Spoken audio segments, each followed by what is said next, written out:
We lived over there at Dorrell Apartments for about 6 months, and across the street was a family called the Zimmerman boys. And I'm telling you, them Zimmerman boys had a bigger vocabulary than little Richie. They were a little bit older, and I remember they told me one time, what happens in our yard stays in our yard. I said, yes, sir. That boy was only in 6th grade, and I called him sir, and I was in the 3rd grade. He had a full beard on him in 7th grade. And man, they could talk. I didn't know what it meant, but I knew it carried a little power to it. And lo and behold, I picked up on a little bit of my new words, and my daddy worked on a Saturday, and he came home and he said, I got good news, son. I'm going to take you and your mom out to dinner tonight. I said, man, that's awesome. Can we go to McDonald's? That's what every kid in the 1900s wanted to go to, playground, toy, and a hamburger. My daddy said, boy, I walk 12.3 miles a day. I ain't going to no McDonald's. We are going to the Piccadilly. Come on, somebody. You younger people got to Google the Piccadilly. Let me tell you, that's an old person's restaurant. Smell like menthol and menthol cigarettes. You go through the cafeteria line, and it was 40 minutes from Chickamauga to Northgate to go to that Piccadilly. You know how many golden arches you pass on your way to the Piccadilly? And everyone we passed, I started pleading my case. Can we please go to McDonald's? They just ignored me. I'd start again. They ignored me.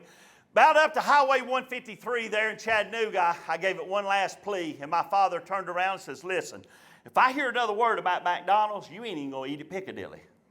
You're going to sit there and watch us. And man, I thought about them Zimmerman boys. And all of a sudden, out of my mouth, I said, damn it, I want to go to McDonald's.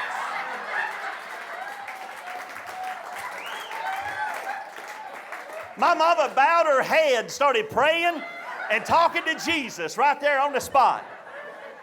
Daddy put his blinker on that 1977 Pontiac Grand Prix muscle car, went from the left lane to the right lane, and eased onto the shoulder. He got out of that car, took off his government-issued belt, pulled me out of the back seat, and popped me 3 times right there on the side of the highway. Now, if that happened tonight, CNN would be televising my daddy. Chattanooga Popo would have him locked up, and some of you people would start me a GoFundMe page.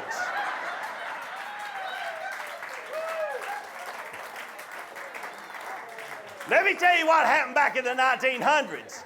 Truck drivers went by going, blowing their horn. Other daddies were looking at their kids saying, you better watch out, you could be next. One woman rolled down her window and said, Lynn, give it to him good, I know he deserves it. It's what happens when you're the son of a mailman. I got back in the car, I was dry heaving, snot bubbles coming out my nose, crying, and my sweet mama's trying to explain to me that damn's not always a bad word. She says, if you take the N off, and it's about a body of water, then that damn's okay. And if it's okay, why are you whispering damn? And I said, and I'm back here just flustered, you know. I'm just thinking, I still want to go to McDonald's, but I'm trying to make peace with it. And then we go across the Chickamauga Lake, and I see a sign. And I said it out loud. Look at there, Chickamauga Dam. And Mama didn't bow her head, and Daddy didn't turn on the blinker, and I said, I guess that's all right. So then I said, boy, that's the biggest dam I've ever seen right there. Daddy, how old's that dam? Wonder how much that dam cost. That's the biggest dam I've ever seen. Nobody said a word. They just kept driving. We pull into Northgate Mall, and my father had a philosophy about the Piccadilly. When you hit that parking lot, it's free game. You better get in there, and you better get you a spot, and Sue, you get in line. I'll park the car, and I'll work my way up there, and if the line moves quicker than I anticipate, you know what I want, right? And make sure you get me with them apple dumplings for dessert. He said, me and the boy are going to take a little ride down here and park the car. I felt like that big old brother on the Green Mile going to the electric chair. Because Daddy wasn't going to park that 77 Pontiac Grand Prix the first spot. Somebody door dinged him. He parked all the way down, Bledsoe County. He parked all the way down there. We get out, he takes that belt off again. Gave me 2 more. I said, that wasn't a cuss word. That wasn't a cuss word. No, but we got to beat that smart aleck out of you, boy.